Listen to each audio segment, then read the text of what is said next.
আমি গুনাহগার, আমার নাগাল গুনাহগার কেউ নাই পৃথিবীতে, আমার সমান গুনাহগার কেউ নাই। আমি কি বড় গুনাহগার? আল্লাহ যদি আমার গুনাহ মাফ করে ফেলছে। মা বাবারে বর্জনা করো, কান্দে মা বাবারে বর্জনা করবা, বড়দের স্নেহ করবা, বড়দের কাছে দোয়া চাবা, ছোটদের স্নেহ করবা। এই এলো তোমাকে কাম। আল্লাহ গুনাহ খাতা মাফ করবো।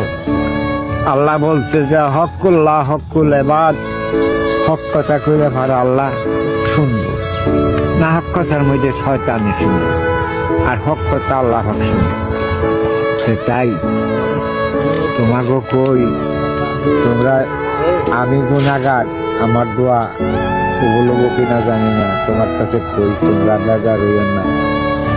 তোমরা দুই একটা কথা গাইতে রাখবো মনের ভিতরে, রাখলে ভালো লাভ আছে, ক্ষতি নেই। হ্যাঁ, আল্লাহ পাক গুনাহ খাতা মাফ করে নেওয়ালা। আল্লাহ যে পাঠাইছে আল্লাহ নিয়ে যায়।